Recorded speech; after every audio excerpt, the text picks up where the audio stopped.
The parliament of India हमारे देश का सबसे ऊंचा, सबसे शक्तिशाली संवैधानिक तख्त।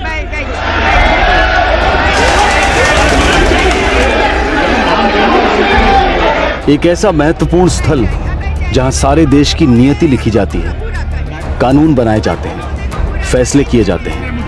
नहीं, अब और कोई नहीं बोलेगा। हाँ बोलिए, आप बोलिए। इस परिवार ने सिर्फ हमारे सालवा कला का मुंह काला नहीं किया है, बल्कि हमारे बिरादरी के गुनहगार हैं ये। इन पर सिर्फ हमारे गांव में नहीं, बल्कि आसपास के सभी खापों में बहिष्कार होना चाहिए। इस जिले के पूरे 21 गांव के पंचायतों को खबर भेजी जाए, एक खाप महासभा बुलाई जाए। मैं पेठाराम जी के साथ में हूँ। लाला राम और उसके परिवार के साथ जो हुआ वो दोबारा नहीं होना चाहिए। केवल राम और उसका बेटा किशन राम और घर का हर एक आदमी को, सभी को सजा मिलनी चाहिए, और ऐसी सजा जिसको लोग सालों तक याद रखें। खाप महासभा का फैसला आखिरी फैसला होगा। इसके ऊपर कुछ नहीं, इसके ऊपर कोई नहीं। 13 और 14 जून को बुलाई जाएगी खाप महासभा। 5-5 के 2 गुट बनेंगे। ये 2 गुट आसपास के 21 गांव में जाकर घोषणा करेंगे। खाप महासभा की खबर आग की तरह फैलनी चाहिए।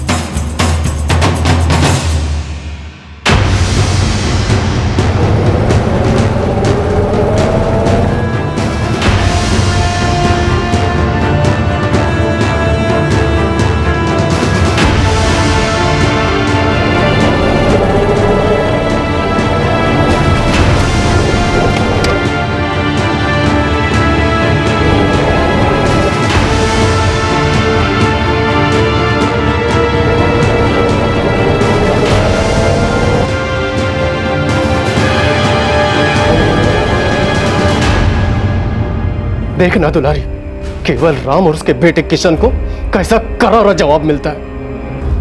मेरी अस्मिता के साथ धोखा किया ना, जिंदगी भर भुगतेंगे।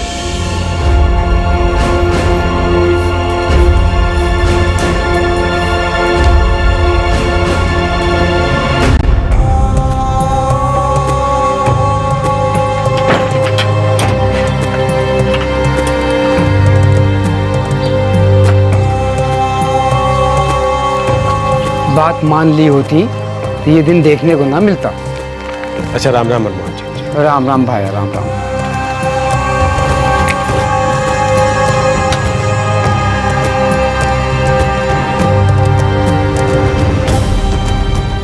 बापू, मणे माफ कर। हमारी वजह से तने और पूरे परिवार को तकलीफ हो रही है। ना बेटा, तन्ने जो किया सही किया। हर इंसान को अपने लिए सोचने की आजादी होनी चाहिए, खुद अपने आप से चुनने की आजादी होनी चाहिए। अपने आप के लिए सोचना और अपनी सोच के आधार पर फैसला करना, यह हमारे देश के हर नागरिक का संवैधानिक अधिकार है। लेकिन क्या हमारे देश का संविधान सारे भारत में लागू होता है? राजस्थान के सलवा कला गांव ने एक जिले की खाप महासभा बुलवाई थी, जहां केवल राम, उसके बेटे किशन राम और उनके पूरे परिवार के भविष्य का निर्णय लिया जाने वाला था। गांव के एक दूसरे निवासी लाला राम ने यह आरोप लगाया था कि केवल राम और उसके बेटे किशन ने उसकी बेटी के साथ धोखा किया था। आखिर केवल राम और किशन राम ने लाला राम की बेटी अस्मिता के साथ ऐसा क्या किया था जिसकी वजह से उन पर 21 गांवों का बहिष्कार जारी किया जा रहा था?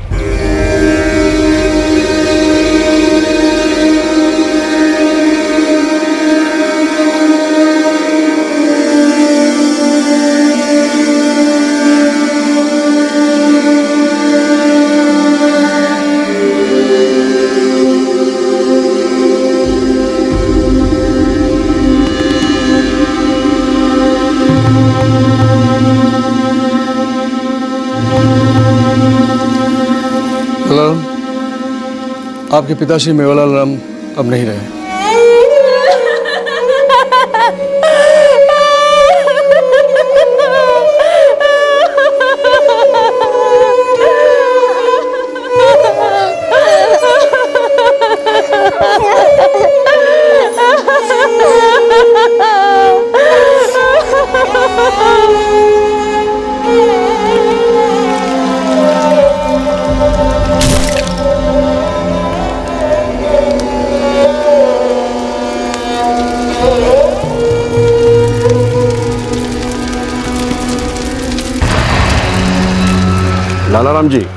तुम्हारे पिताजी तो अपनी पूरी जिंदगी भरपूर जी ली, मानो उनकी आत्मा को तो मुक्ति ही मिल गई।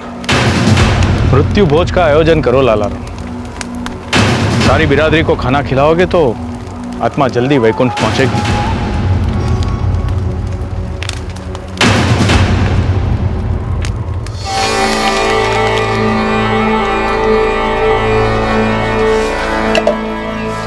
अरे छोरो, यहाँ यहाँ जीवन किशन आप। जी बापू। ये ले, ये छुट्टी में खा लेना और खूब मन लगा कर पढ़ना दोनों, हैं? क्या समझे? समझ गए बापू। जाओ। बापू, मन्ने हाईवे के पेट्रोल पंप पे नौकरी मिली है, कर लूं के? कैसा काम है छोरे? बापू, अटेंडेंट की नौकरी है और पैसे भी ठीक ठाक दे रहे हैं, और जो मेहनत करूंगा ना तो आगे बढ़ सकूंगा। ठीक है, जो धन्य करना है कर ले। हर इंसान को अपनी जिंदगी का फैसला करने का हक है। राम राम केवल राम जी। अरे राम राम लाला राम जी, राम राम। आइए आइए। ये पुरजी, इसमें सब कुछ लिख दिया है। मृत्यु भोज करवा रहे हैं? जी हाँ। सोच रहा हूँ मृत्यु भोज के अवसर पर मेरी दूसरी छोरी अस्मिता, उसका ब्याह करा दूं। बापूजी की आत्मा को शांति मिलेगी। अरे ये तो बहुत अच्छी बात है लाला राम जी। मैं सोच रहा था कि थारा दूसरा छोरा किशन और हमारी छोरी अस्मिता, क्या सोचते हो? बहुत बढ़िया लाला राम जी, बहुत बढ़िया। बहुत अच्छी जोड़ी रहेगी दोनों की। आपको मंजूर है? हाँ हाँ बिल्कुल मंजूर है, क्यों मंजूर नहीं होगा है? और फिर अस्मिता बिटिया तो इतनी अच्छी छोरी है। बहुत बहुत धन्यवाद, बहुत बहुत धन्यवाद लाला राम जी। मारे ससुरा जी ने कह दो सोनारी नथनी लाजो, मारे ससुरा जी ने कह दो सोनारी नथनी लाजो। अरे इसो किसो बर बूटो मारे सारो जो बन लूटो, मारे गोदा ले लो छे ले मन के लाजो बन बूटो।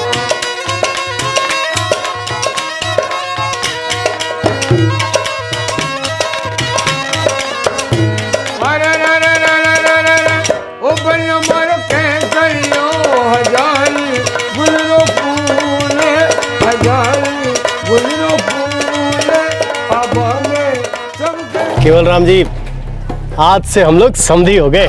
जी लाला राम जी, वक्त आने पर शान से गौना करेंगे, तब तक छोरी हमारे पास रहेगी। थारे को कोई एतराज तो नहीं है ना?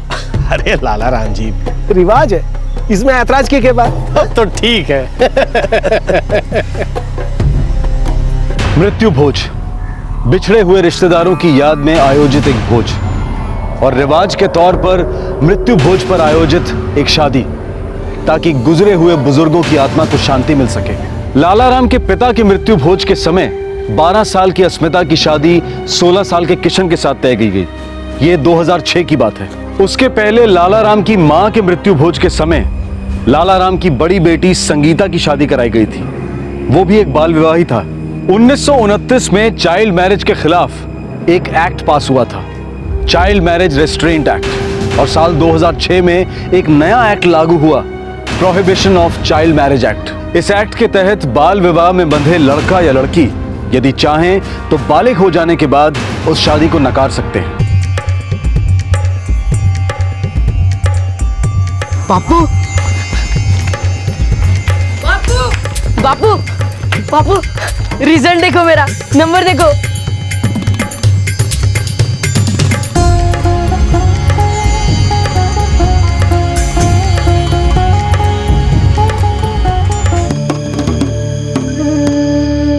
रोज यहाँ से जोधपुर कैसे जाएगा किशन? थक जाएगा छोरे। अरे नहीं अम्मा, मैं रोज अप डाउन ना करूंगा। जोधपुर में हम 4 दोस्त मिलकर एक कमरा ले रहे हैं किराए पर। सुन किशन, तू वहाँ जाकर मन लगाकर पढ़ाई करना और पैसे की चिंता बिल्कुल मत करना। अगले महीने से मैं पेट्रोल पंप पर लग जाऊंगा और फिर हमारी आमदनी भी ठीक ठाक होने लगेगी। हाँ बेटा, हम सब चाहते हैं कि तू खूब पढ़ाई करे और तुझे देखकर जीवन भी अच्छे नंबर लाएगा ना?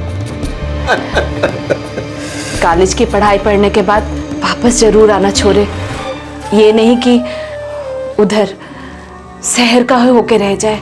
जोधपुर कौन सा दूर है यहाँ से? अपने स्टाइल में आवाज लगाएगी तो मैं सीधा यहाँ पर आ जाऊंगा।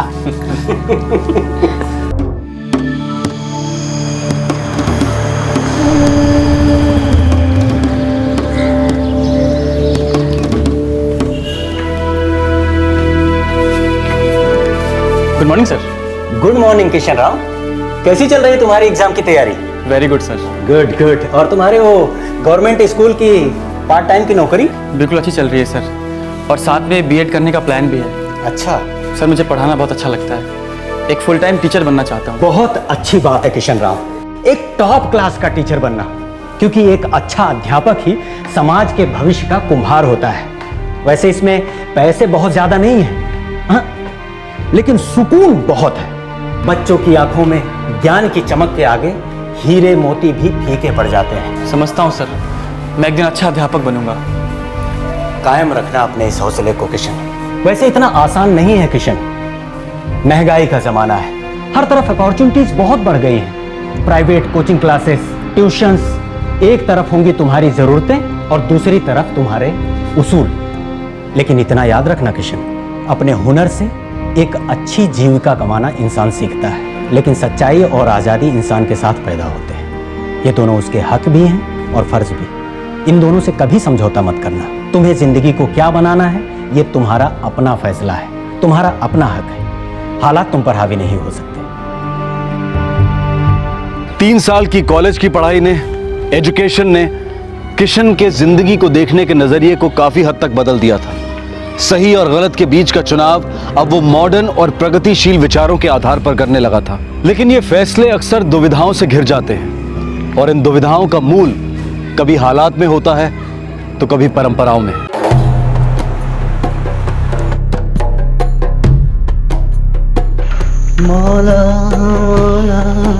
अबे किशन, क्या हुआ?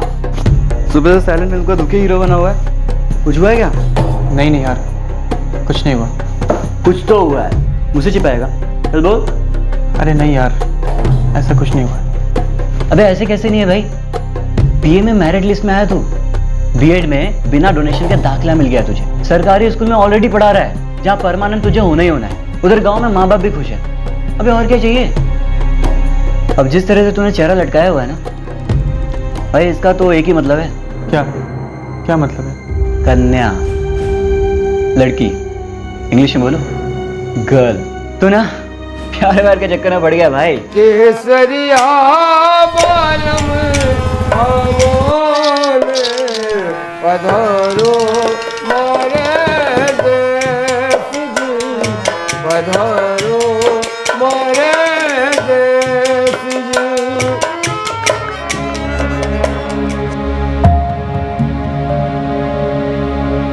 आपने तुम्हारे दिल की बात छीन ली। अगले सावन में संगीता का गाना है, जो साथ में अस्मिता का भी हो जावे ना तो हम तीरथ करावे। देखते देखते कितने साल बीत गए, है ना? कितनी बड़ी हो गई हमारी गुड़िया। राम राम केवल राम जी।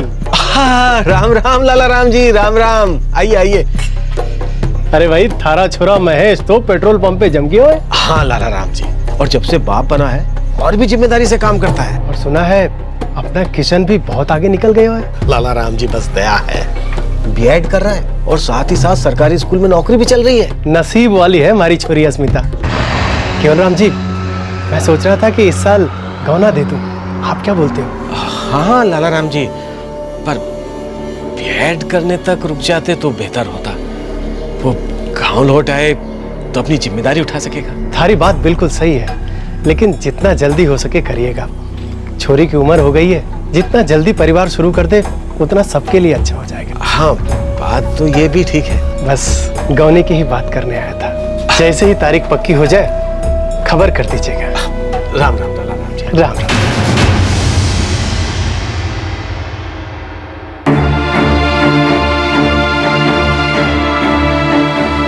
किशन, अपने बापू से बात की? पूरी बात नहीं हुई, कहा है थोड़ा और टाइम चाहिए। यार बात टालने से प्रॉब्लम खत्म नहीं हो जाती। श्रीकांत, समझ में नहीं आ रहा है बात कैसे छेड़ूं।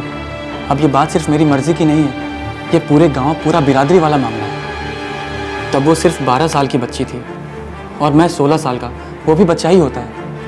अब इन 4 सालों में कितना कुछ बदल गया, ये कैसे समझाऊं मैं उन लोगों को? किशन, जैसे भी समझा, और कभी ना कभी तो तुझे ये समझाना ही पड़ेगा ना। पूरी जिंदगी नहीं पड़ी है तेरे पास बोलने के लिए। मुझे अपनी परवाह नहीं है श्रीकांत, मुझे तो बस माँ, बापू और भाइयों की चिंता होती है। उन पे क्या गुजरेगी, क्या हश्र होगा उनका।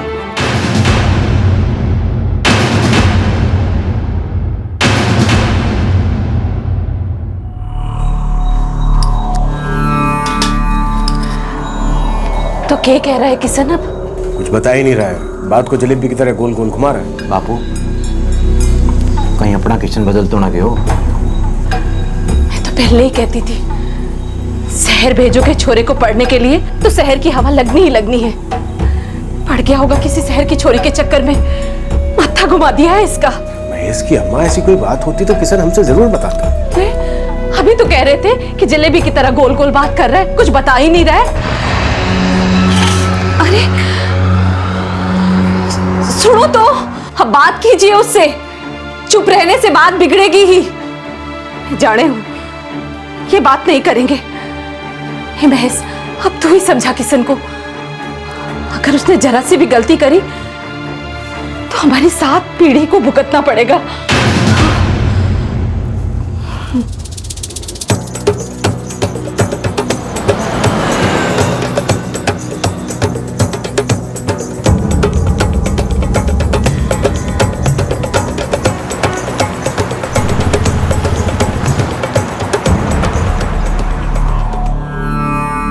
देख छोटे, घर में सब बहुत परेशान है, अम्मा बापू, यहाँ तक कि लाला राम जी 10 बार आके गौणे की बात करके जा चुके हैं कि गौणा कब करवाना है, कब करवाना है, और तू है कि मोनी बाबा बन के बैठा है।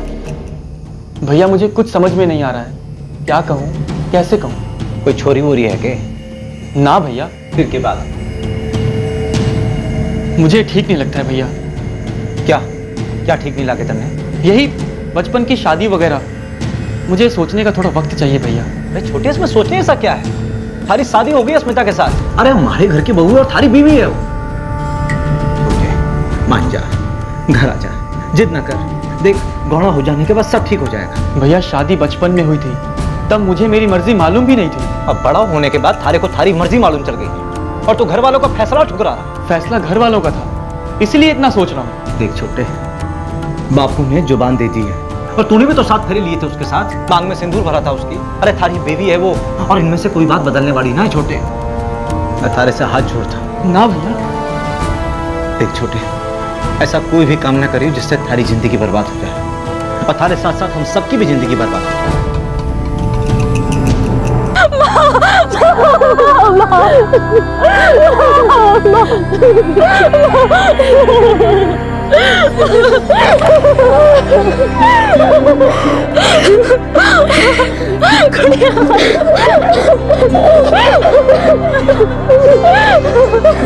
केवल राम जी, अब बारी थारी बहू अस्मिता की है। मैं जानता हूँ। आपने अभी तक गौने की तारीख नहीं बताई। वो क्या है लाला राम जी, किशन बीएड कर रहा है और बीएड में भी 1 साल बाकी है। और 1 साल कुछ ज्यादा नहीं हो जाएगा केवल राम जी? मैं तो कहता हूँ कि गौना ले ही लो और किशन से कहलवा दो कि पढ़ाई लिखाई और काम धाम बंद करने की जरूरत ना है। बस एक बार अस्मिता की डोली उठे, वो आपके ही घर में आके किशन का इंतजार करेगी बस। हाँ मैं कह दूंगा उससे। केवल राम जी, आप नजर नहीं मिला पा रहे हो। ना ना लाला राम जी, ऐसी कोई बात नहीं है। मैं आज ही बात करूंगा किशन से। हाँ। किशन अपनी दुविधा का सामना करने की बजाय उससे भाग रहा था। उसके पिता केवल राम भी सच जानने की कोशिश करने की बजाय बात को टाल रहे थे। दोनों इस बात से अच्छी तरह से वाकिफ थे कि बहुत जल्द उन्हें इस मसले को हल करना होगा, कुछ कठोर फैसले करने होंगे। अंदर ही अंदर दोनों जानते थे कि वो दिन दूर नहीं जब ज्वालामुखी फटेगा। और शुरुआत हुई लड़की के पिता लाला राम के साथ, जो अपना संयम खो रहे थे।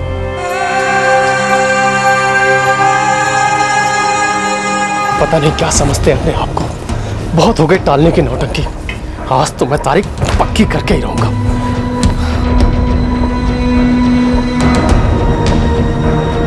केवल राम जी, मन ने धोखे की बू आ रही है। ना ना लाला राम जी, कोई धोखे की बू ना है।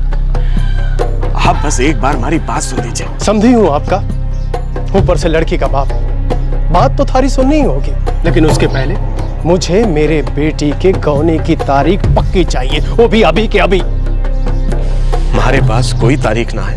अच्छा, फिर भी कह रहे हो कि हमारे साथ कोई धोखा नहीं हो रहा। पूरे गांव के सामने, पूरे समाज के सामने थारे बेटे ने हमारी बेटी से ब्याह किया था। वो उसकी पत्नी है और थारी बहू। जब से किशन शहर गया है पढ़ने, वो शहर पढ़ने नहीं बदलने गया है। उसका सर घूम गया है। लेकिन तुम तो वही हो ना, तुम तो समझदार हो ना, तुम उसे समझा नहीं सकते। वक्त निकला जा रहा है केवल राम जी, हमारी एक बेटी और जिसका मुझे ब्याह करना है। दूर दूर तक गांव में बात फैल गई है कि लाला राम की बेटी अस्मिता का गौना क्यों नहीं जा रहा है, क्या खोट हो गई उसमें। बदनामी का मतलब समझते हो ना केवल राम जी? खामोश क्यों? बोलो केवल राम जी, बोलो। अगर थारी खामोशी ही थारा जवाब है तो एक बात सुन ले मारी केवल राम, कि मारो जवाब तुम सबको खामोश कर देगा हमेशा हमेशा के लिए।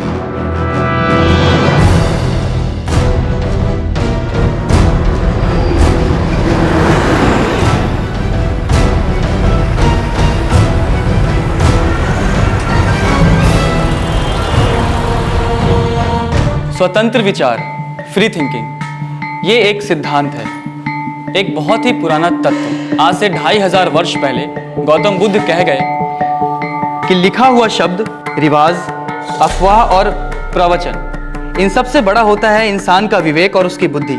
किसी भी बात को सिर्फ इसलिए मत मानो कि वो किसी किताब में लिखा गया है, और किसी भी कार्य को सिर्फ इसलिए मत करो कि वो कोई रिवाज है या कोई परंपरा। हर सोच, हर कार्य को अपनी जिंदगी में आजमाओ, और अगर तब लगे कि उस कार्य को करने से आपका और आपके समाज दोनों का हित है तो उसे अवश्य अपनाओ। पर अगर आपकी चेतना उस कार्य को करने से नामंजूर कर दे तो उसे बड़े निडरता से नकार दो। सर, चेतना का मतलब क्या होता है? चेतना का मतलब होता है अपने अंतरात्मा की आवाज। वो आपको बताती है कि क्या सही है और क्या गलत।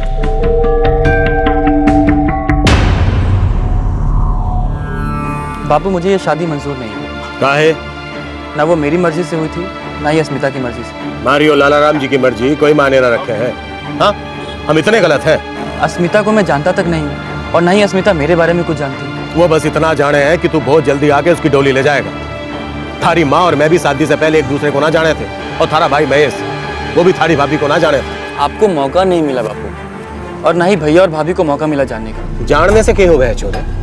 हाँ, एक साथ जीने से होती है असली जान पहचान, सुख में दुख में। अब बिना शादी के तो वो हो ना सके। और फिर अस्मिता इतनी गुणी छोरी है, इतनी सुंदर है, क्या खराब भी है उसमें? बापू, सवाल अस्मिता के गुणों का या मेरे गुणों का नहीं है, सवाल है मर्जी का। और मेरी मर्जी है कि मैं अस्मिता के साथ पूरी जिंदगी नहीं बिताना चाहता। तो फिर तो किसके संग चाह है पूरी जिंदगी बिताना?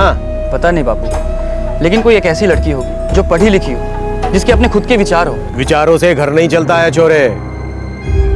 खैर, तू बस इतना जान ले कि पूरी बिरादरी के सामने तू और अस्मिता बीन बींदनी है। जो तू मुकर गया तो परंपरा टूटेगी, अनर्थ हो जाएगा। बापू, बाल विवाह कानूनन जुर्म है, संगीन जुर्म, और एक संगीन जुर्म परंपरा कैसे हो सकता है? कानून हमें और अस्मिता को हक देता है कि हम गैर कानूनी शादी को खारिज करें। बापू, अब आप ही बताओ, देश का कानून बड़ा है या ये दकियानुसी रिवाज? बापू, जमाना काफी बदल गया है, हम जमाने के साथ क्यों नहीं चल रहे? बापू, आप सच बताओ, क्या मैं गलत कह रहा हूँ? हाँ, तू है गलत। थारी ये जिद कई जिंदगियां बर्बाद करवाएगी। और मेरी खुशी कोई मायने नहीं रखती। रिवाज बड़ा है या इंसानियत, अपनी जान बड़ी है या बिरादरी की झूठी शान? सच बोलिए बापू। सच तो ये है छोरे कि सारी बिरादरी के सामने धन्य अस्मिता को अपनी बींदनी मानना है, और मैं इस परंपरा के खिलाफ जा नहीं सकता। चाहूं तो भी कुचल दिए जाएंगे। बापू, कानून हमारी रक्षा करेगा। देख छोरे, थारी पढ़ाई लिखाई की, थारी इन अच्छी बातों की मैं बहुत इज्जत करूँ।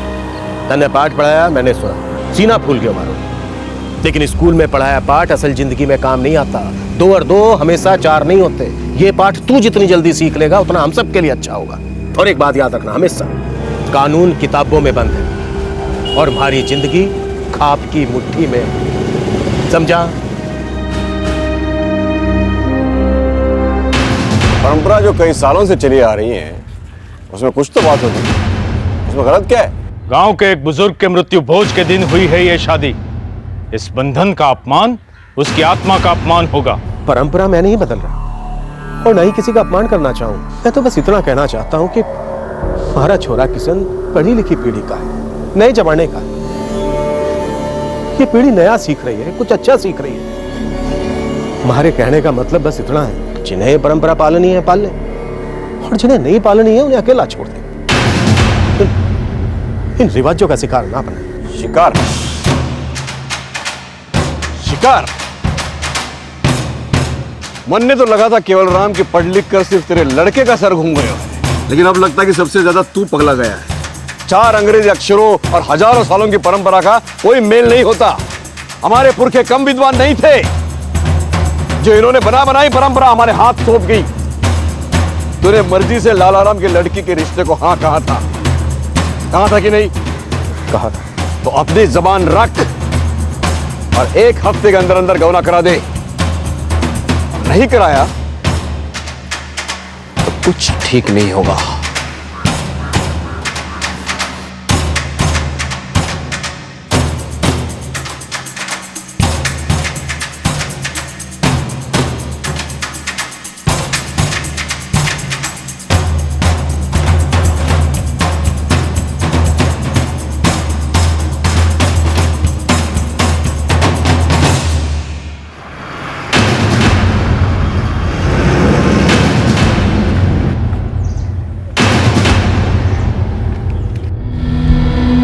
लाला राम जी से मैं बात करूंगा, उन्हें समझाऊंगा।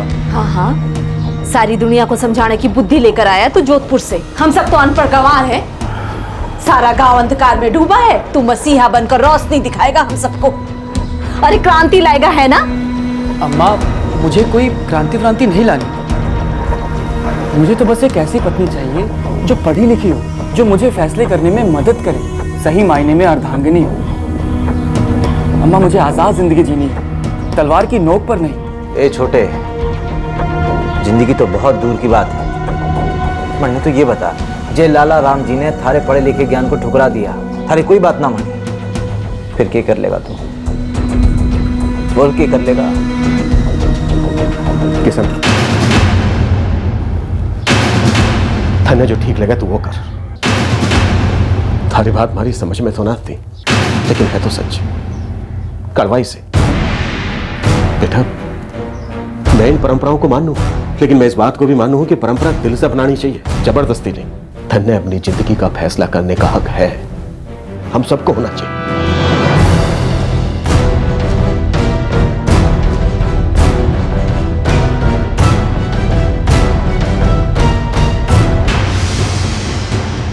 देख रहे छोरे, तू ठहरा हमारा दामाद, इसलिए थारे से इज्जत से बात कर रहा हूँ।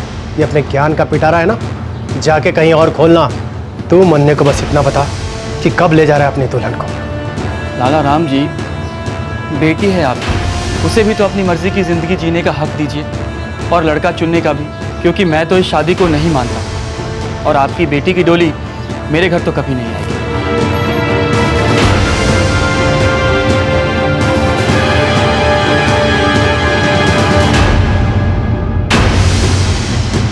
ना, ये हो ही नहीं सकतो। अरे पर हो गयो है। केवल राम और किशन राम ने तो हद ही कर दी। आज ये 2 है, कर ना जाने कितने खड़े हो जाएंगे। सारे गावड़ा खरा के घर वापस भेज देंगे। ये बाप बेटे दोनों को सबक सिखाना जरूरी है। यूं परंपरा कोई तोड़ नहीं सकता, ये तो गांव में अनर्थ हो जाएगा।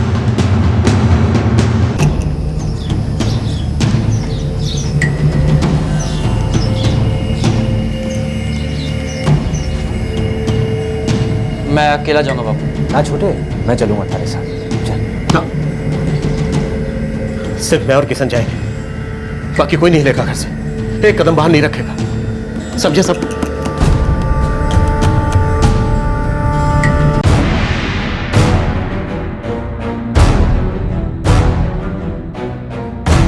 तुम्हारे को बताया गया था कि 25,000 का दंड देना होगा, जो मैं अपने साथ लाया हूं। और मैंने पहले ही बतला दिया था कि अस्मिता के साथ हुआ बाल विवाह मुझे खारिज करना है। लाला राम सिर्फ पैसे नहीं चाहते, वो चाहते हैं कि उनकी बेटी अस्मिता का गौना हो और तुम्हारा परिवार उसे बहू बना ले। लेकिन मुझे मंजूर नहीं है। 6 साल पहले केवल राम ने मुझे जुबान दी थी और मैंने उसे अपनी बेटी विवाह आप सभी लोगों के सामने हुआ है। बाल विवाह हुआ? बाल तुम दोनों थे, विवाह हम परिवारों के बीच में हुआ था। लाला राम जी, ये कोई पहली बार ना है जब बचपन की शादी टूटी है। आप पैसे कबूल कीजिए और मामले को खत्म कीजिए। और 25,000 देने का भी कोई मतलब नहीं बनता, क्योंकि बाल विवाह कानूनन जुर्म है और सरकार की नजरों में ये शादी नहीं गुनाह है। और आप सभी गुनहगार हैं जो इस शादी में शामिल हुए थे। कानून झाड़ोगे हम पर? कानून झाड़ोगे? शादी खारिज करना चाहते हो तुम? तुम्हें जुर्माना देना होगा पंचायत को, वो भी 25,000 नहीं, 6 लाख और 30,000 और कबूतरों को खिलाकर अपने पाप धुलवाने के लिए। पाप? मैंने कोई पाप नहीं किया है। हमारे पास इतने पैसे ना है, बस ये 25 ही है। कहीं ना कहीं से तो इंतजाम करना होगा केवल राम, पैसे तो तुम्हें देने होंगे, इसके अलावा और कोई उपाय नहीं। पुलिस के पास तो जा सकता हूँ, इस उपाय से तो कोई रोक नहीं सकता ना मुझे।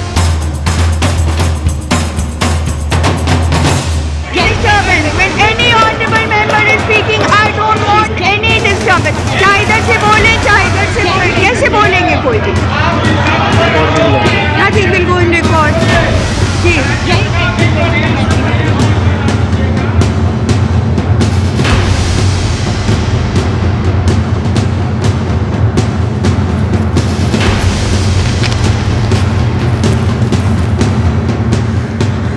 अपने पाप धोने का यही एक तरीका है केवल राम। दस्तखत करो केवल राम।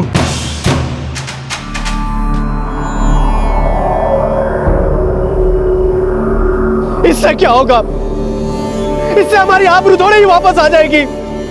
मेरी बेटी तो बर्बाद हो गई, हम सब तो लूट गए।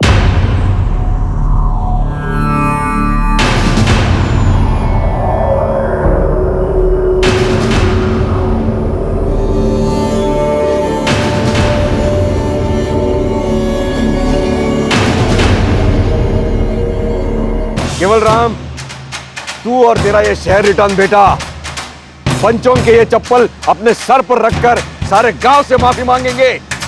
केवल राम और उसके बेटे किशन राम ने हमारी परंपरा को तोड़कर हमारे बिरादरी का घोर अपमान किया है। ये महापाप से कम नहीं है। मैं सरपंच होने के नाते और पंचों की राय लेते हुए केवल राम, उसके बेटे और परिवार के सभी सदस्यों के बहिष्कार का ऐलान करता हूं। आज से इनका हुक्का पानी बंद। तुम दोनों अब न इस गांव के रहे और न ही हमारी जात के। अबे ओ शहरी लौंडे, हम भी तो देखे किसमें इतना दम है जो हमारे फैसले को पलटे। गांव का एक भी आदमी आगे नहीं आएगा तुम्हारी मदद के लिए। भूखे प्यासे तड़पोगे तुम लोग, तब जाकर चाटना अपने संविधान और कानून के पन्ने।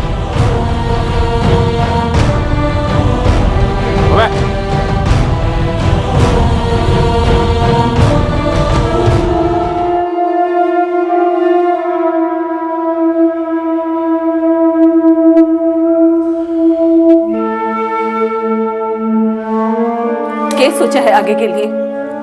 इसमें सोचना क्या है महेश की अम्मा, जो सही है वही करेंगे। पूछ सके हूँ इतना सब कुछ होने के बाद अब के गलत है और के सही? मैं पूछती हूँ इतनी जिद करने की जरूरत ही क्या है? कभी ना कभी तो तन्ने घर बसाना ही है ना। गांव की अच्छी छोरियों में से एक है स्मिता, खुश रहता तू उसके साथ और हम भी, और जिंदा भी रहते। लेकिन नहीं, 4-5 पन्ने क्या पढ़ लिए, हमको तो कुछ अलग कर दिखाना है। मैं पूछती हूँ क्या बिगड़ जाता तेरा अगर उस छोरी ने चुपचाप घर ले आते? लेकिन नहीं, बैठे बैठे सब बर्बाद कर दिया, सब बर्बाद कर दिया।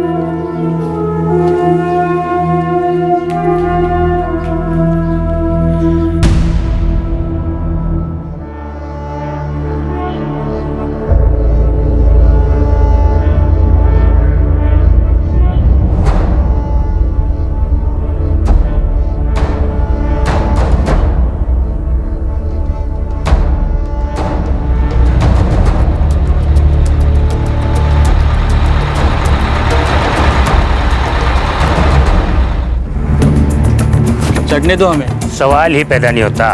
ये सरकारी प्रॉपर्टी है। थारी सरकार हमारी जेब में। जब बुला लिया और चढ़ के दिखाए। अजी भाई जी क्यों हो? झगड़ा किस बात का है? ये दोनों इस बस में नहीं चढ़ेंगे, पंचायत को हुक्म है। हुकुम नहीं, दादागिरी है। कंडक्टर चढ़ने दीजिए हमें। अबे उससे क्या बात कर रहे हो? मारे से कर, मारे उतने तू चढ़ेगा ही नहीं। देखो भाई झगड़ा बंद करो, और भी सवारी है। भैया सारी सवारी चल लेगी, लेकिन ये दोनों नहीं चढ़ेंगे। चल रोक कर दिखा, जो करना है कर लो। आओ भैया। देख भाया, सरकारी बस सबके लिए है, कोई किसी को रोक नहीं सकता ऐसे। चाले तुम्हारे गांव से है ना, पर चलाती तो सरकारी है ना। ये थारे गांव की किटपिट थारे गांव में रखो, हमारी बस में नहीं चलेगी ये सब। और ज्यादा जोर जबरदस्ती करी तो ये बस नहीं निकलेगी। ओए लच्छू, उतर नीचे।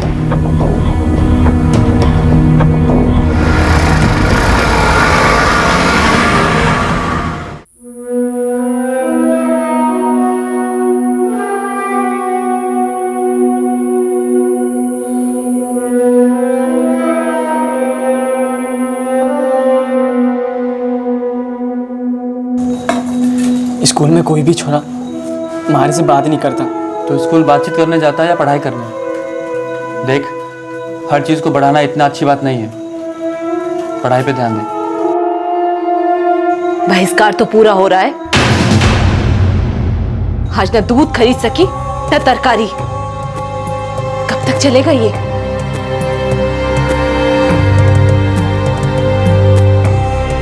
उनका बहिष्कार करने से हमारी अस्मिता के फूटे बाल जुड़ जाएंगे क्या?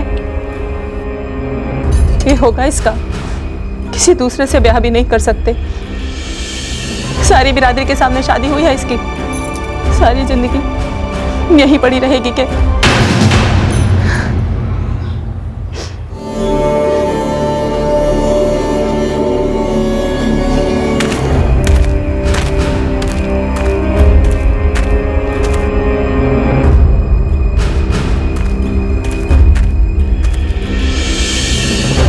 मैं अब भी कह रहा हूं केवल राम जी कि मैं सब कुछ भूलने के लिए तैयार हूं, बस किशन को समझा दो।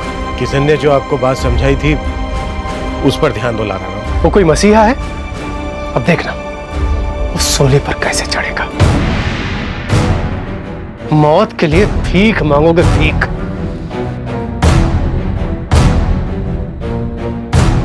पंचायत के बहिष्कार ने केवल राम, उसके बेटे किशन राम और उनके सारे परिवार का जीना मुश्किल कर दिया था। दिन ब दिन तकलीफों का पहाड़ ऊंचा होता जा रहा था। दूसरी तरफ लाला राम और गांव वाले इस परिवार को तकलीफों की कब्र में दफनाने पर तुले थे। आखिरकार इस पूरी तरह से गैर कानूनी और तानाशाही के माहौल में केवल राम और किशन राम ने देश के असली कानून के दरवाजे पर दस्तक दी। आपको पुलिस से क्या उम्मीद है जब आपकी पंचायत ने आपका बहिष्कार कर रखा है? लेकिन सर, बहिष्कार करना तो गैर कानूनी है। भारत जीना मुश्किल हो गया ऐसा। तो भाई जीना आसान कर लो। जाओ लाला राम से माफी मांग लो और पहले अच्छे मुहूर्त में गोना करवा लो उसकी छोरी का। दरोगा साहब, हम उनके खिलाफ रपट लिखवाने आए हैं। वो जो कर रहे हैं गैर कानूनी है, और आप हमें उनसे माफी मांगने की सलाह दे रहे हैं, उनकी बात मानने को कह रहे हैं। केवल राम, पुलिस किसी की बिरादरी के अंदरूनी मामले में दखल नहीं देगी, पर हाँ अगर कोई जुर्म होता है तो हम तहकीकात जरूर करेंगे, बस। और सर, हमारे साथ जो हो रहा है वो जुर्म नहीं है तो और क्या है? और लाला राम के साथ जो हो रहा है वो जुर्म ना है? अरे उसकी छोरी अस्मिता से शादी करी तूने, धोखा तू दे रहा है। जबरदस्ती तो ना हुई थी शादी, क्यों केवल राम? थारी तो पूरी मंजूरी थी ना, फिर जुर्म कौन कर रहा है? अंदर तो तुम लोगों को करना चाहिए। देख भाई केवल राम, सीधा सा हिसाब है, तो हम हो एक बिरादरी से बंधे हुए। अगर उस बिरादरी में रहना है तो उसके तौर तरीके तो अपनाने पड़ेंगे कि नहीं? अगर बगावत करनी हो या हीरो बनना हो तो भाई या तो भुगतो या फिर निकल लो।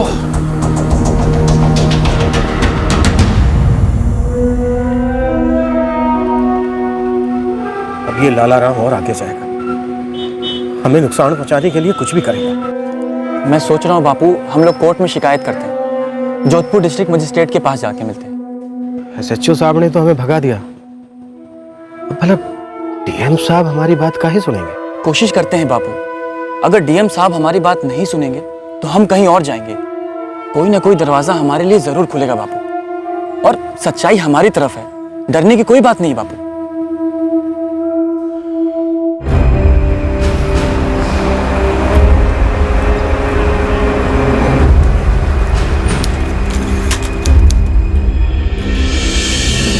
डांगियावास पुलिस थाने ने कंप्लेंट लेने से मना कर दिया। जी सर, वहाँ का एसएचओ हमारी ही बिरादरी का है, वो खाप के फैसले के खिलाफ नहीं जाएंगे। उसे जाना ही पड़ेगा। इस देश में कानूनी फैसले सिर्फ कानून करता है, खाप वाप सब गुंडागर्दी है। डीएम साहब, हमने भी ऐसा ही सुना था, पर देखने को तो कुछ और ही मिला। देखिए, मैं डांगियाबाद पुलिस थाने में एक लिखित ऑर्डर भेजता हूँ कि आप लोगों की शिकायत कबूल करें। मेरा ऑर्डर आज वहां पहुंच जाएगा और आप लोग कल सुबह जाकर के थाने में रपट लिखवाइएगा। एसएचओ को आपकी कंप्लेंट लेनी ही पड़ेगी। सीधे डिस्ट्रिक्ट मैजिस्ट्रेट तक पहुंच गए ये।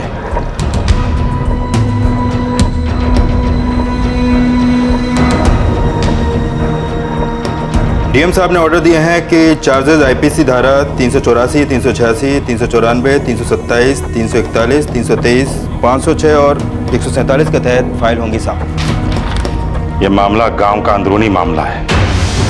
अगर हम इसमें अपने हाथ डालेंगे ना तो हमारे हाथ जल जाएंगे। साहब, केवल राम और किशन राम बाहर बैठे हैं। बैठे रहने दो।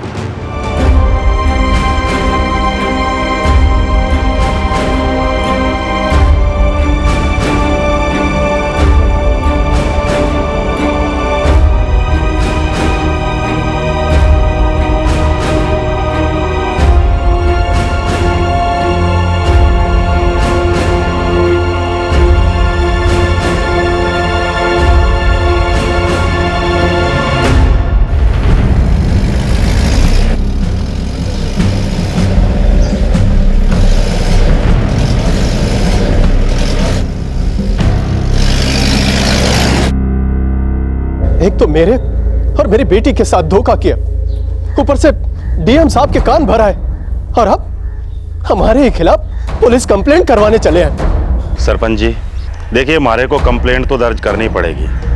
मैं डीएम साहब का ऑर्डर मना नहीं कर सकता, और जो चार्जेस डीएम साहब लगाने की बात कर रहे हैं वो तो मतलब बड़े खतरनाक हैं। क्या आप हम पर सभी चार्ज लगाएंगे क्या? 386 और 394 हटा दूंगा ज्यादा से ज्यादा, पर 6 और तगड़े चार्जेस हैं। 10-15 साल तो कहीं नहीं गए। मारो एक सुझाव है, आप लोग किसी तरह इस किशन राम और केवल राम को संभाल लो। अब संभालनो के है, अब तो बस दबोचनो है। कोई ऐसा सबक सिखानो है जो हिला के रख दे उनको। जरा सोच समझ के। अब क्या सोचना और क्या समझना है सच्चो साहब, हमें तो कहीं का नहीं छोड़ा उन सालों ने। सालों ने परंपरा भंग कर दी है और बहिष्कार के बावजूद दोनों के मनहूस चेहरे देखने पड़ते हैं। ऐसा कुछ कीजिए कि सांप भी मर जाए और लाठी भी ना टूटे। और अगर कोई कांड होया तो हम मजबूर हो जाएंगे एक्शन लेने के लिए। और सच मानिए, अपने आदमियों को उठवाना, पीटना, अंदर बंद करना, भवानी कसम बड़ा बुरा लगता है।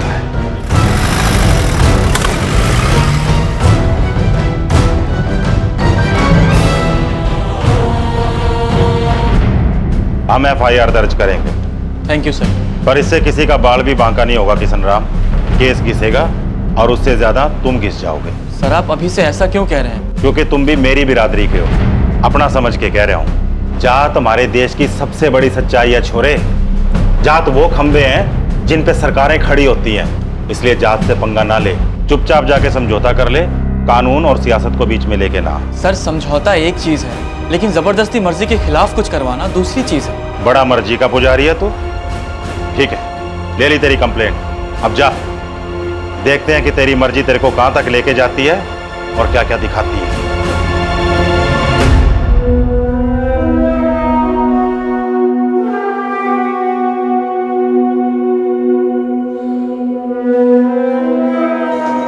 बापू, हमारी कमाई तो ठीक ठाक है और फिर घर तो चल ही रहा है ना। मेरी नौकरी भी ठीक ठाक चल रही है। आप जो करना चाहते हो कर ही डालो। अगर तुम दोनों कह रहे हो तो ठीक है, फिर ऐसा ही सही। अब तो पुलिस में भी रपट लिखाया है, शामिल हो जाएंगे इस तमाशे में वो लोग भी, लेकिन एक भी उंगली ना उठाएंगे आपकी तरफ से वो लोग, देखना। जिद नहीं कर रहे हैं महेश भैया। अगर हमें कोई चीज मंजूर नहीं है तो कोई और हमसे जबरदस्ती नहीं करवा सकता है। हमने कोई कानून तो नहीं तोड़ा, कोई जुर्म तो नहीं किया ना। बस इस प्रथा को मानने से इनकार कर दिया। अब जब हमारी शादी हुई थी तो मैं बहुत छोटा था, इतनी समझ नहीं थी मुझे।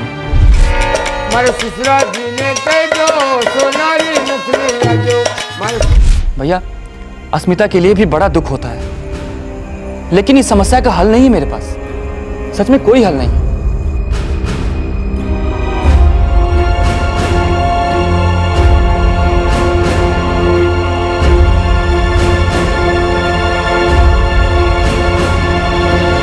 इक्कीसवीं सदी में भी हमारे देश में बाल विवाह की प्रथा मजबूती से निभाई जा रही है। साल 2011 में 44% हिंदुस्तानी दुल्हनों की उम्र 18 साल से कम थी और इनमें से 18% लड़कियों की उम्र 15 साल से कम थी।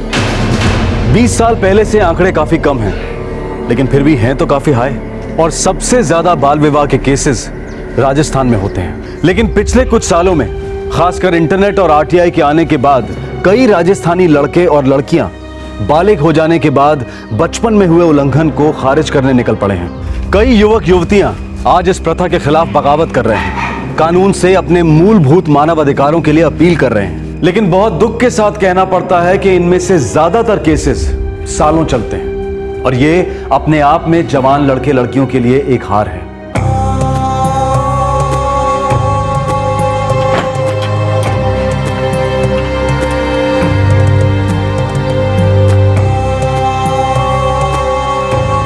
बात मान ली होती तो ये दिन देखने को ना मिलता। अच्छा राम राम मनमोहन जी। इस परिवार ने सिर्फ हमारे सालवा कला का मुंह काला नहीं किया है, बल्कि हमारे बिरादरी के गुनहगार हैं ये। इन पर सिर्फ हमारे गांव में नहीं, बल्कि आसपास के सभी खापों में बहिष्कार होना चाहिए। इस जिले के पूरे 21 गांव के पंचायतों को खबर भेजी जाए, एक खाप महासभा बुलाई जाए। मैं पेठाराम जी के साथ में हूँ, केवल राम और उसका बेटा किशन राम और घर का हर एक आदमी को, सभी को सजा मिलनी चाहिए। खाप महासभा का फैसला आखिरी फैसला होगा। 13 और 14 जून को बुलाई जाएगी खाप महासभा। 5-5 के 2 गुट बनेंगे। ये 2 गुट आसपास के 21 गांव में जाकर घोषणा करेंगे। खाप महासभा की खबर आग की तरह फैलनी चाहिए।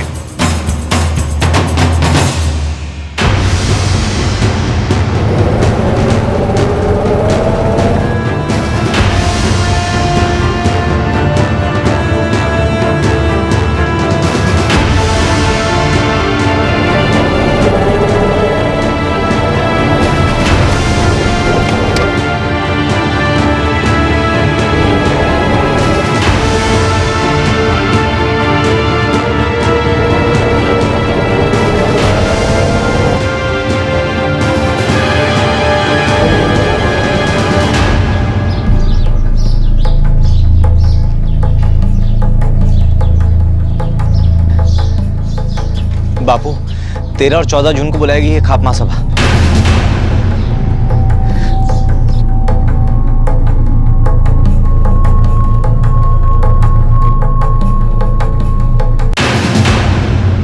वो लोग हम पर जानलेवा हमला भी कर सकते हैं साहब। बिल्कुल कर सकते हैं, इसलिए कहा था समझौता कर लो, वरना सिर पे तो मर्जी का भूत सवार था। देख केवल राम, पढ़ाई लिखाई होती है नौकरी पाने के लिए, पर तेरा छोरा तो लीडरी पे उतर आया।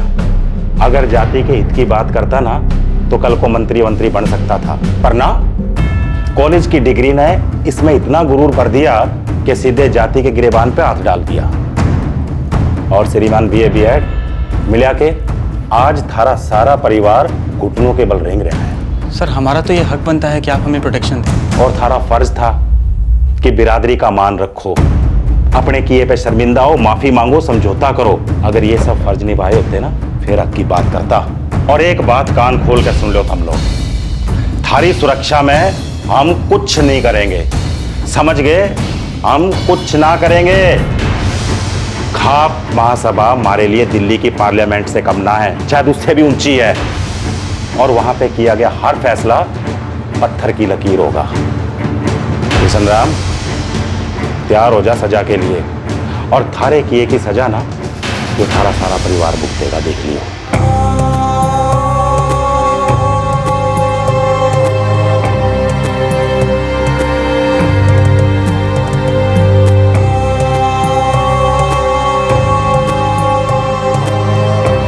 केवल राम और उसका परिवार अब हर पल मौत के खौफ में बिता रहा था। सलवा कला की खाप ने आसपास के 21 गांव की खाप महासभा बुलवाई थी, जो 13 और 14 जून 2012 को होने जा रही थी। इस महासभा का एक ही मुद्दा था, केवल राम और उसके परिवार की उन 21 गांव में भी एंट्री पर रोक लगाना और उनकी जिंदगी को जितना हो सके उतना दयनीय बना देना।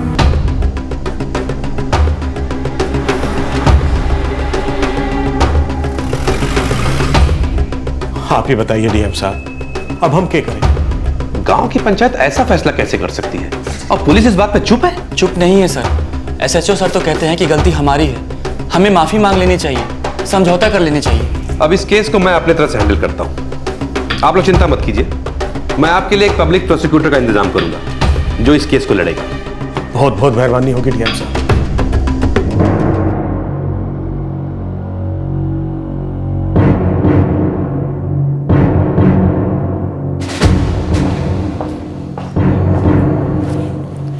हेलो एसएचओ साहब, एडवोकेट अजय सिंह राठौर बोल रहा हूं। मेरे क्लाइंट केवल राम और किशन राम को गांव की पंचायत से जान का खतरा है। आपसे रिक्वेस्ट है कि आप उन्हें पुलिस प्रोटेक्शन प्रदान करें। किस बात को लेकर खतरा है जी आपके क्लाइंट को? सलवा कला गांव में खाप महासभा बुलाई जा रही है। पूरे इलाके में इस बात की चर्चा गर्म है। आपको शायद इस बात की पूरी जानकारी हो। हाँ हाँ, हम सब कुछ जानते हैं, आप निश्चिंत रहिए, हम सब कुछ संभाल लेंगे, कोई गड़बड़ नहीं होगी। जय भवानी। आप लोग बिल्कुल चिंता मत कीजिए, आपको पूरी प्रोटेक्शन दी जाएगी, कुछ नहीं होगा।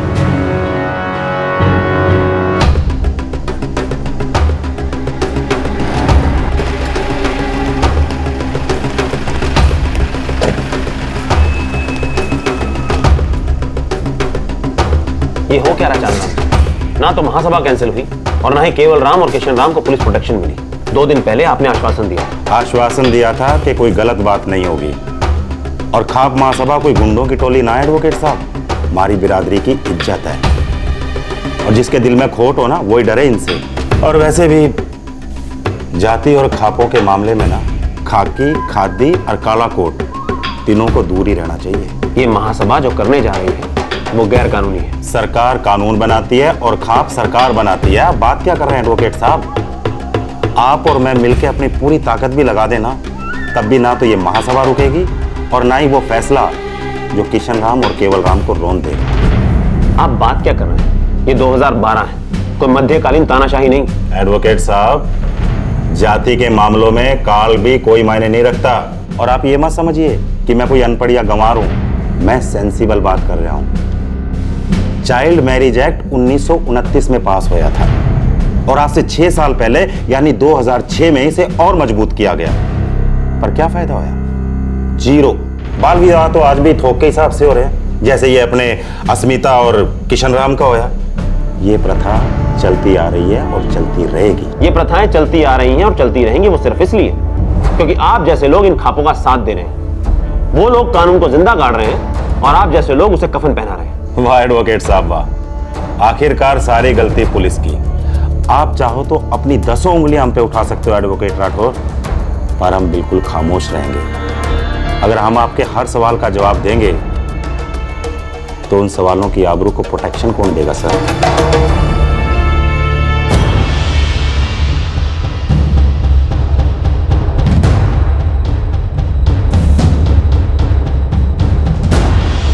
चाचा, सभी गांवों में खबर फैला दी है और सभी पंचायतों को न्योता गया है, सभी ने स्वीकार भी किया। 13 और 14 जून को सलवा कलां चमक उठेगा। बहुत बढ़िया। इस चमक की रोशनी सारे गंदगी को जलाकर राख करे, बिरादरी की इज्जत भी बनी रहेगी। बहुत बढ़िया।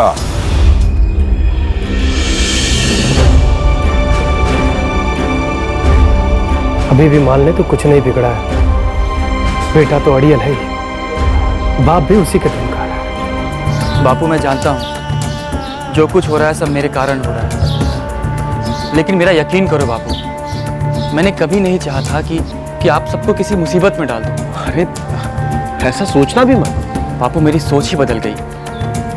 कॉलेज में नई दुनिया देखी, इतिहास पढ़ा, समझा और तब पता चला कि हम लोग आंखें, कान, नाक, मुंह सब मूंद करके जीते हैं। हमारे बीच इतनी गलत चीजें हो रही हैं, हम उसे अनदेखा तो करते ही हैं और उसमें शामिल भी हो जाते हैं।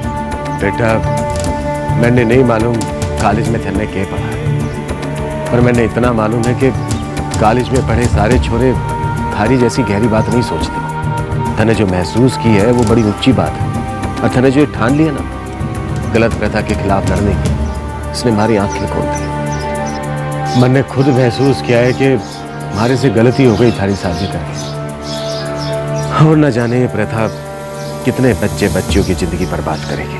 बापू, लाला राम जी हमें धोखेबाज कहते हैं, सुनकर बड़ा दर्द होता है, क्योंकि अस्मिता की मुझे वाकई में चिंता है। ऊपर वाला उसे भी ताकत दे ताकि वो अपनी मर्जी को आगे रखना सीख ले। और जहां तक हमारी बात है तो सवाल ही पैदा नहीं होता पीछे हटने का। हम झुकेंगे नहीं, लड़ेंगे।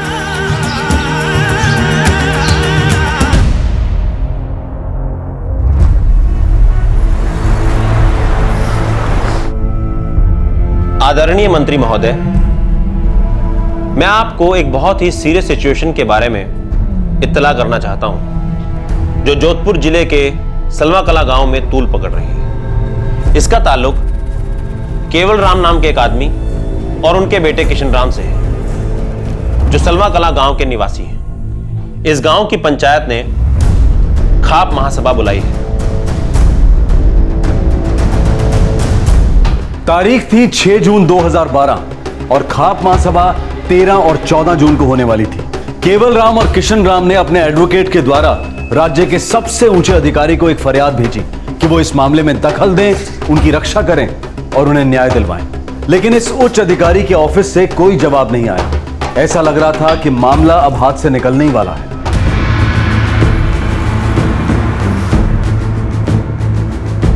योर ऑनर, मैंने जो रिट पिटीशन फाइल की है इसे आप मैटर ऑफ अर्जेंट नोटिस समझकर एक्सेप्ट करें। इसमें मैंने तमाम डिटेल्स फाइल की हैं जो सलवा कला गांव में हुई हैं या फिर होने जा रही हैं। सर, ये मामला है इस गांव के एक व्यक्ति किशन राम का, जिसने बाल विवाह की प्रथा का विरोध किया है, जो उसके और लाला राम की बेटी अस्मिता के बीच हुआ था। उस वक्त किशन 16 साल का था और अस्मिता 12 की। अब किशन ये शादी खारिज करना चाहता है। इसके विरोध में लड़की के पिता लाला राम और गांव की पंचायत ने किशन राम, उसके पिता केवल राम और उनके पूरे परिवार के खिलाफ बहिष्कार का फतवा जारी किया है।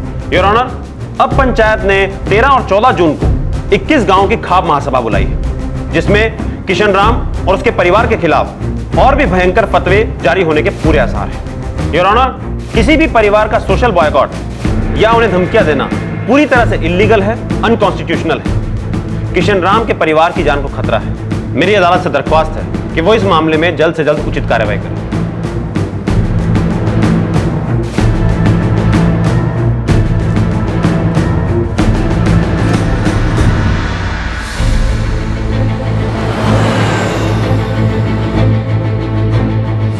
इस अदालत ने एडवोकेट राठौर की रिट पिटीशन को कबूल किया है और इस मसले का तुरंत हल चाहती है। ये अदालत गवर्नमेंट एडवोकेट जनरल को आदेश देती है कि तुरंत कार्रवाई शुरू करें। इस केस के रिस्पोंडेंट्स हैं सलवा कला की पंचायत के सदस्य पेठा राम, दौलत राम, हरिप्रसाद राम, पुष्कर राम और गोविंद राम। साथ ही लाला राम भी रिस्पोंडेंट है, जो लड़की अस्मिता के पिता हैं। इन सभी को सूचित किया जाता है कि 13 और 14 जून को आयोजित की जाने वाली खाप महासभा गैर कानूनी है, और यदि होती है तो पुलिस इन सभी रिस्पोंडेंट्स के खिलाफ योग्य कार्रवाई करेगी और उस महासभा को होने नहीं दिया जाएगा। साथ ही राज्य के पुलिस बल को यह आदेश दिया जाता है कि किशन राम और उसके परिवार को पुलिस प्रोटेक्शन दिया जाए।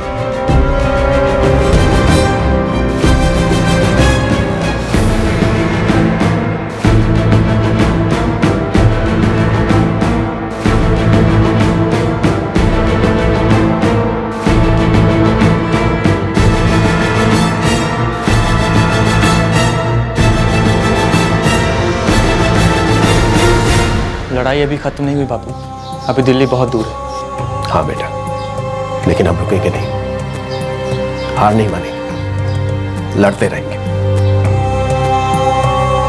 खापों की महासभा हुई नहीं। 13 और 14 जून 2012 को किशन राम और उसके परिवार को पूरा पुलिस प्रोटेक्शन मिला।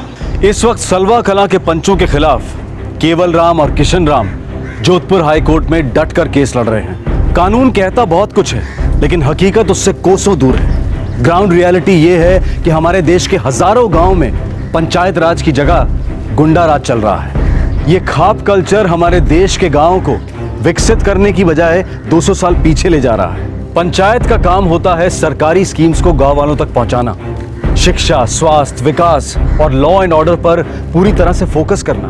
लेकिन कड़वा सच ये है कि कई ख्वाब देश के कानून का उल्लंघन करते हैं, अपनी तरफ से बेमतलब, सनकी और अक्सर क्रूर किस्म के फरमान और फतवे जारी करते हैं। फिर वो चाहे ऑनर किलिंग्स हो या फिर बाल विवाह, एक से एक रिग्रेसिव और खतरनाक रिवाजों को जीवित रखा जा रहा है। अक्सर इन खापों की सारी एनर्जीज औरतों को दबाए रखने में जाती है। लड़कियों के जीन्स पहनने पर पाबंदी, मोबाइल फोन इस्तेमाल करने पर पाबंदी, हाई स्कूल जाने पर पाबंदी। और ये सभी लड़कियां आपकी और हमारे बेटियों की तरह हैं, आधुनिक भारत देश की बेटियां हैं। हर रोज, अभी इस वक्त भी सारे देश में न जाने कितने ग्रामीण नागरिक इन तानाशाहों के सामने अपने घुटने टेक रहे हैं। बहिष्कार, हिंसा और अक्सर मौत भी बिना आवाज किए स्वीकार कर रहे हैं। ये खाप नागरिकों को आतंकित करते हैं, देश के संविधान को नकारते हैं। इन दोनों कारणों से हमारी राय में ये किसी एंटी नेशनल आतंकवादी गुट से कम नहीं है। खापों को इतनी हिम्मत मिलती कहां से? हर क्षेत्र से चुने हुए नेता हैं, एमएलएज, एमपीज, लेकिन फिर भी ये ग्रामीण दहशतगर्दी खुलेआम चलती है। क्या हम इन एमएलएज और एमपीज से इन समाजद्रोहियों की शिकायत कर सकते हैं? क्या हम उनसे अनुरोध कर सकते हैं कि वो अपनी चुप्पी तोड़ें और सामने आकर इन पिछड़ेपन के ठेकेदारों को आड़े हाथों लें? एक मशहूर शेर है, हजारों जवाबों से अच्छी हमारी खामोशी न जाने कितने सवालों की आबरू रखे। हम ये नहीं जानते कि शायर ने यह शेर किस संदर्भ में लिखा था, लेकिन इतना जरूर जानते हैं कि ये पंक्तियां हमारे sovereign, socialist, secular, democratic Republic of India पर लागू नहीं होती। आपसे फिर मुलाकात होगी क्राइम पेट्रोल दस्तक में एक और नए केस के साथ। इस तरह के और भी एपिसोड देखने के लिए हमारे चैनल को सब्सक्राइब करें और बेल आइकन दबाना ना भूलें।